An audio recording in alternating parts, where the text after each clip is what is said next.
ചീഫുമായ Igor കൊറോട്ചെങ്കോ പറയുന്നു. അതേസമയം S-400 missile പ്രതിരോധ സംവിധാനത്തിന്റെ നിരവധി പുതിയ റെജിമെന്റുകൾ വാങ്ങാനുള്ള സാധ്യത ഇന്ത്യ പരിഗണിക്കുന്നുമുണ്ട്.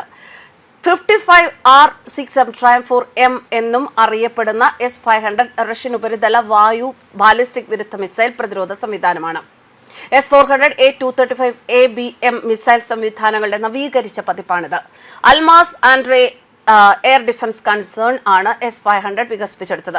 ഏറ്റവും പുതിയ ഹൈപ്പർസോണിക് ആയുധങ്ങളെ തടയാൻ പോലും S-500 കഴിവുണ്ട് എന്ന് റഷ്യൻ പ്രതിരോധ വിദഗ്ധർ അവകാശപ്പെടുന്നു. കൂടാതെ അത്തരം കഴിവ് വിജയകരമായി പരീക്ഷിച്ചതായും അവകാശപ്പെട്ടു. സ്റ്റെൽത്ത് സാങ്കേതിക വിദ്യ ഉപയോഗിച്ച് രൂപകൽപ്പന ചെയ്ത റഷ്യയുമായുള്ള ആദ്യത്തെ വിമാനമാണ് Su-57. ഈ യുദ്ധവിമാനത്തിന് ആകാശ പോരാട്ടത്തിന് മാത്രമല്ല കടൽ ആക്രമണങ്ങൾക്കും കഴിവുണ്ട്. പുടിന്റെ നേതൃത്വത്തിലുള്ള റഷ്യൻ സർക്കാർ ഇന്ത്യക്ക് സുഖോയ് Su-57 യുദ്ധവിമാനം, സുഖോയ് Su-35 യുദ്ധവിമാനം, R-37 air to air missile, S-500 വ്യോമ പ്രതിരോധ സംവിധാനം എന്നിവയാണ് വാഗ്ദാനം ചെയ്തിരിക്കുന്നത്. എന്നാലും ഇതുവരെയും റഷ്യയിൽ നിന്ന് പുതിയ ആയുധങ്ങൾ വാങ്ങാൻ മോദി സർക്കാർ സമ്മതിച്ചിട്ടില്ല എന്നതും ശ്രദ്ധിക്കേണ്ടതാണ്.